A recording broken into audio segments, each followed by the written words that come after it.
All right, ladies and gentlemen, Ryder Cup week is here. It's Team USA versus Europe at Bethpage Black this weekend, and the stakes could not be higher. Europe's chasing back-to-back wins and looking to steal one on U.S. soil for the first time since 2012. So let's jump right into the storylines that everybody's talking about with New York Post sports columnist and, of course, golfing savant Mark Cannizzaro. Mark, thanks for hopping on with us. You're already out there right now, right?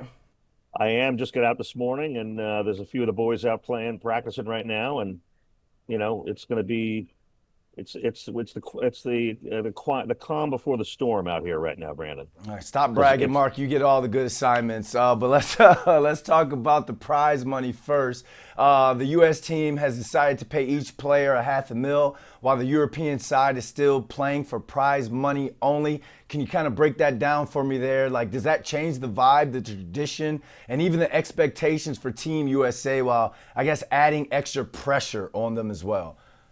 Yeah, Brandon, I have to be honest with you. I think that's a complete non-factor. It's just something that the PGA of America has kind of written in for these guys. The European side likes to make it a big deal because the European players aren't being paid, and a lot of the European players have kind of leaned into that, saying, "Hey, we would pay to play in a Ryder Cup."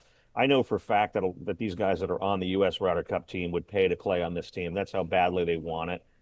This is just kind of a token thing. When you look at that amount of money, and most of it's going to charity anyway, of the player's choice. I mean, that is literally like change, found in their living room couch, essentially. I mean, it's not that money is nothing. I mean, that's a few dinners for these guys. So it's not that big of a deal. But I think what happens is the Europeans like to take that and make it sound, they like to lean into the narrative that the U.S. players don't care as much about the Ryder Cup and whatnot, which I don't think to be true anymore. I think a few years back, a decade or two, maybe that might have been true, but I don't see that now.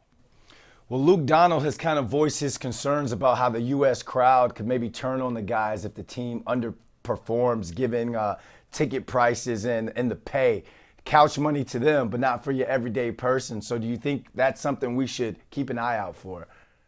I people have referred to that a little bit, Brandon, because of our U.S. culture. Obviously, it's certainly as football and people as you and I both are, covering the Giants and the Jets. When the team is underperforming, the fans let that team hear about it.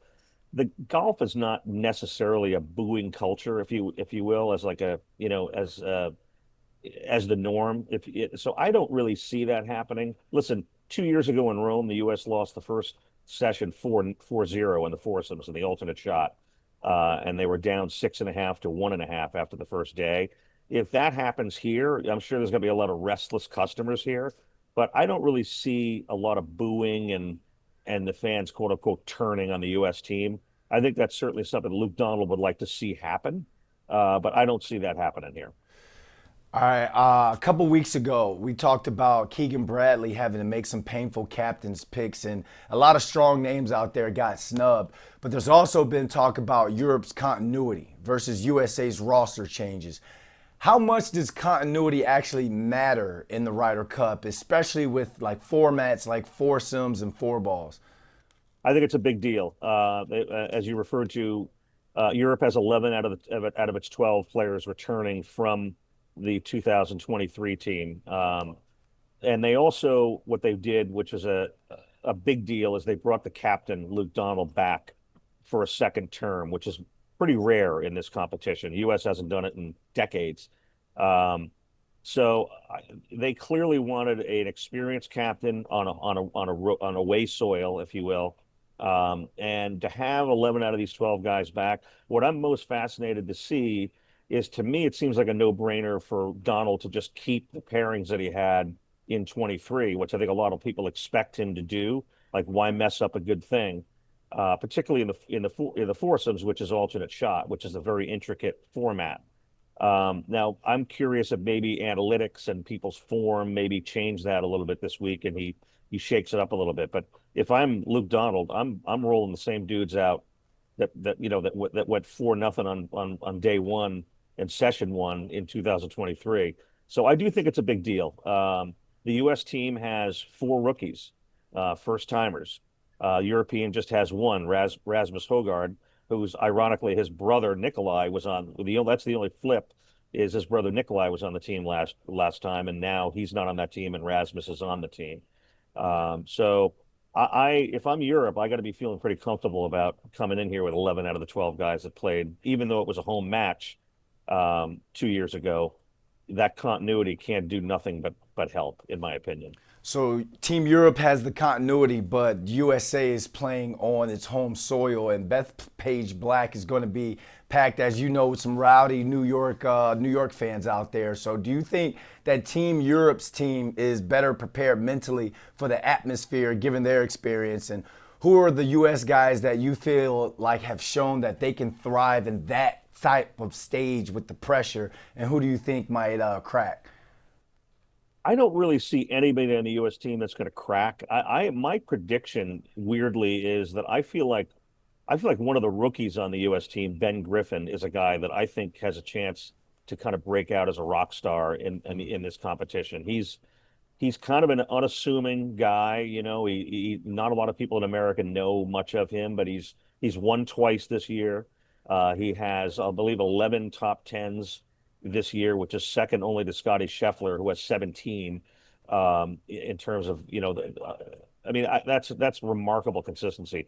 I've gotten to know Ben a little bit. I've actually played a little bit of golf with him.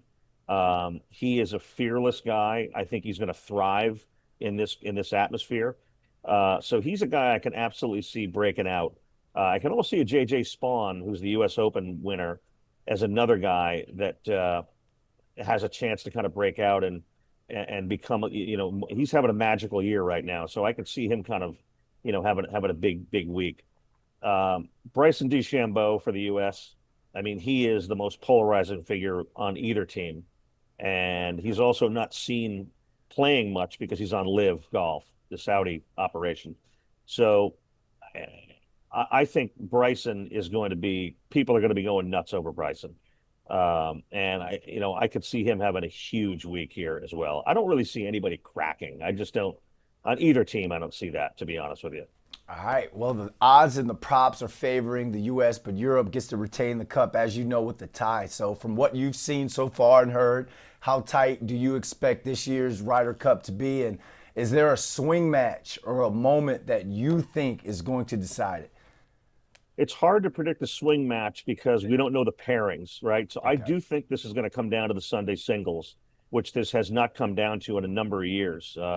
This thing has mostly been, well, I mean, it has come down. I mean, Europe obviously won at Medina, which was a huge comeback on the singles day. But I think this is going to be as tight going into the Sunday singles as we've seen in years. And I do think it's going to come down to the last couple matches in singles. I think this is a 1 or 2 point, uh, you know, victory on either side. I give the U.S. just the slightest of advantages, just because I do think both teams are very even. They're both very deep. They both have got a bunch of studs on the team, but I just think you have to throw the home course advantage. I mean, it's going to be rabid out here at Bethpage. Um, I just it's unless you've experienced being around the first tee at a Ryder Cup and being around the grounds as things are coming to a climax. There's nothing like it in golf, and there's not a lot of things like it in sports, in my opinion. It raises guys' levels, the home crowd. It really does, and I think that's probably the one edge that the U.S. has. I predicted the U.S. winning by a couple of points, maybe 15-13. Ooh, love it. Absolutely love it. Love the prediction there, too. I didn't even ask for that at the end. I love it. Well, we'll be checking in with you all week, Mark, for all the Ryder Cup action. So thanks for hopping on with us today. See you tomorrow. Thanks, man. It's going to be fun out here.